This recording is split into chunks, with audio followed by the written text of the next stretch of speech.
Bonsoir à tous, merci d'écouter Europe 1, bientôt 20h15, Europe 1 soir week-end avec Georges Fenech et Vincent Roy pour être avec moi ce soir pour cette deuxième heure.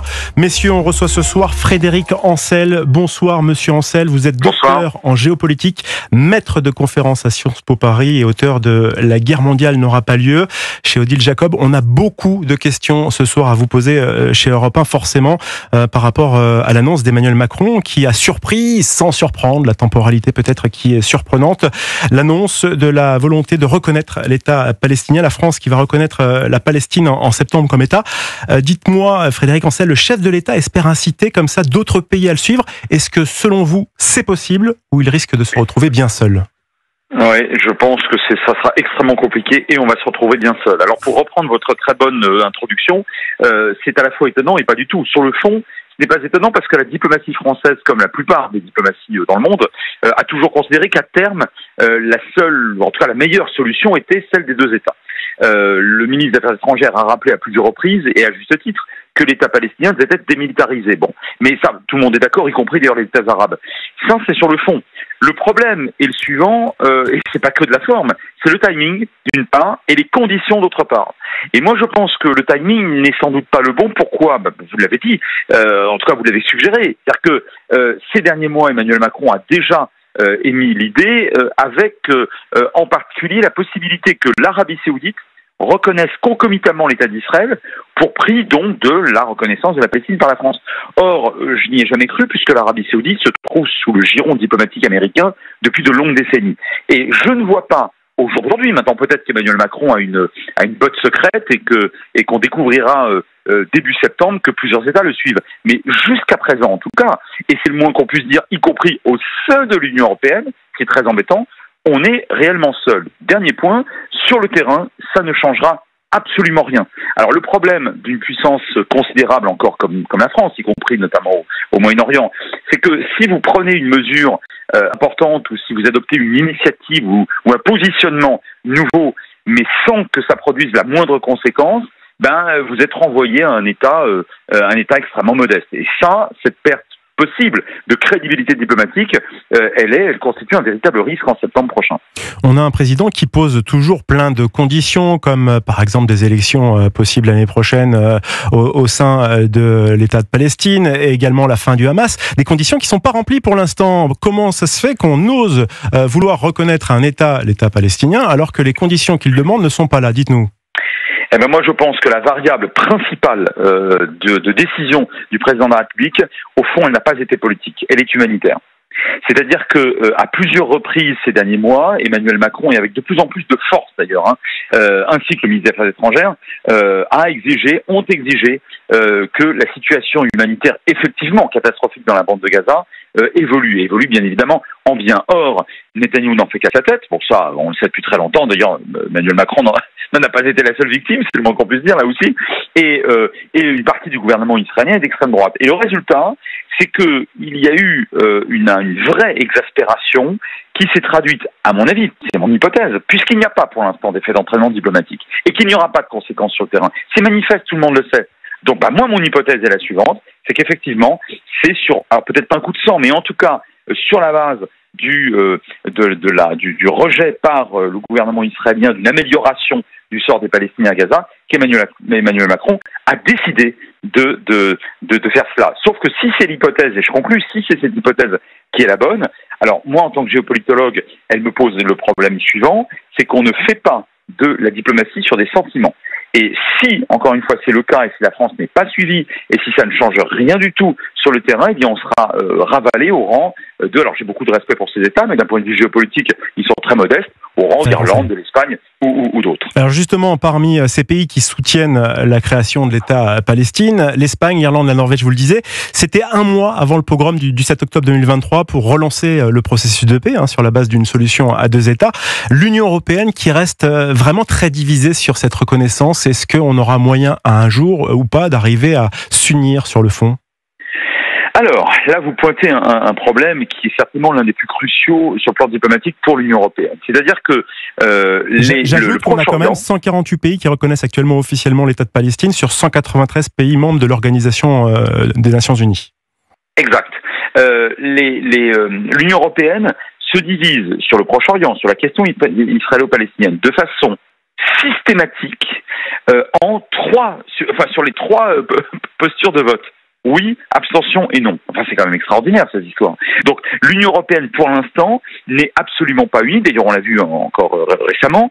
Et en dépit des efforts élyséens, aujourd'hui, à ma connaissance en tout cas, aucun nouvel État de l'Union européenne ne va reconnaître en septembre la Palestine. Certains ne veulent non seulement pas en entendre parler, mais sont plutôt sont si favorables à l'État d'Israël qu'ils vont sans doute transférer leur ambassade à Jérusalem, je pense notamment à la République tchèque. Donc vous voyez qu'on est vraiment loin d'une Union européenne unie sur le plan diplomatique, et je pense que en septembre, la nouvelle position diplomatique de la France n'y changera rien. Bon, en tout cas, nous sommes avec Frédéric Ancel, géopolitologue et fin connaisseur donc du Proche-Orient.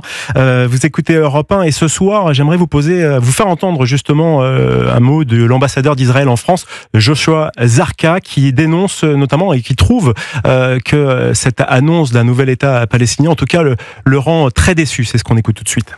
J'étais déçu. Si on voulait vraiment œuvrer pour la paix, ce n'était pas la chose à faire. Il y a certaines choses à faire. Par exemple, faire en sorte qu'il y ait un changement d'atmosphère au Moyen-Orient entre nous et les Palestiniens. La fin du joug du Hamas sur la population palestinienne de Gaza. Faire pression sur Israël et reconnaître l'État palestinien quand ça sert à rien. Franchement, c'est ne même pas reconnaître, c'est annoncer que dans 2 mois, il y aurait une reconnaissance. À quoi ça sert? Et là, annoncer que dans 2 mois, il y aurait la reconnaissance de l'État palestinien le jour où le Hamas décide de rejeter une offre de cessez-le-feu encore une fois, je ne réussis pas à trouver la logique dans cela. Frédéric Ancel, Joshua Zarka, ambassadeur d'Israël en France, il a raison, ça sert à rien. Alors, il y a une chose sur laquelle il n'a pas tort, c'est le Hamas.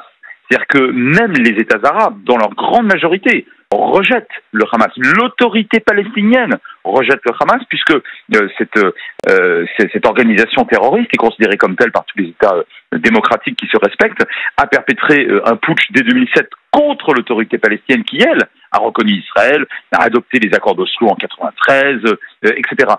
Et de manière d'ailleurs extrêmement violente.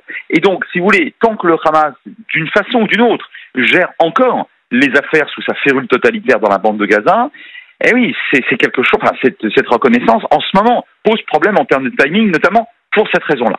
En revanche, je serais en désaccord sur. Alors, je suis d'accord, et je vous l'ai dit, sur le fait que ça ne changera rien. Mais en même temps, on ne peut pas considérer que la situation actuelle peut prévaloir pendant encore des décennies, voire des siècles. À la fin des fins, la meilleure ou la moins mauvaise des solutions, si vous préférez, c'est quand même, malgré tout, celle proposée déjà très longtemps par l'ONU et qui est donc celle de la France, avec c'est la fameuse solution des 2 États. Je le répète, même si effectivement il faut, et surtout depuis le 7 octobre, que l'État palestinien soit démilitarisé. Mais on ne peut pas, si vous voulez, continuer à faire comme s'il n'y avait pas de problème. Voilà, ça c'est quand même un positionnement intellectuel qui est très problématique, le fait de considérer qu'au fond, rien ne doit jamais changer. Vous écoutez Europe 1 sur le week-end et je suis en compagnie de Frédéric Ancel, 20h23. Monsieur Ancel, en prenant tout le monde de court hier soir avec son tweet, voyez-vous un lien de cause à effet avec le retrait des États-Unis des négociations à Doha pour un cessez-le-feu dans la bande de Gaza, retrait à cause du Hamas qui ne ferait pas preuve de bonne foi dans les pourparlers? Alors je vous pose la question, est-ce qu'il y a un lien de cause à effet, sachant que on est quand même d'accord pour dire que il y avait pas on n'était pas pressé, il n'était pas pressé de le dire puisque ça devait se faire dans plusieurs mois. Alors, c'est une question difficile que vous me posez. J'ai envie de vous dire qu'il faudrait la poser au président de la République parce que. Mais vous n'êtes pas dans sa tête, je le sais. Non, mais je vous dirais plutôt non. Pourquoi? Parce que cette idée, cette volonté de reconnaître l'État de Palestine, en fait, elle n'est pas nouvelle. Non seulement, et je vous l'ai dit, elle n'est pas nouvelle sur les décennies, sur des temps longs, comme l'aurait dit l'historien Fernand Braudel, mais dès qu'il arrive au pouvoir, Emmanuel Macron dit que de toute façon, ça finira par se faire. Bon, alors évidemment, il n'avait pas donné de date. Et moi, je pense, encore une fois, que le timing n'est effectivement pas très bon.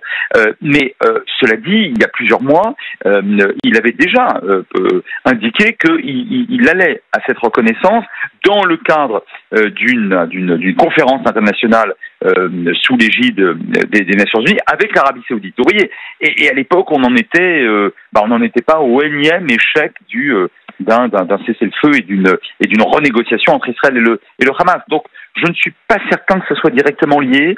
Je ne suis même pas certain qu'il y ait une raison particulière dans le choix de ce jour. C'est-à-dire que je ne vois même pas d'anniversaire, si vous voulez, symboliquement intéressant. Mais peut-être que je me trompe. En tout cas, je n'ai évidemment pas toutes les cartes en main pour savoir le fond de la décision présidentielle. Frédéric Ancel, avec cette annonce du président de la République, est-ce que ça peut aider ou pas la négociation sur la libération des otages? Et je pose également une autre question.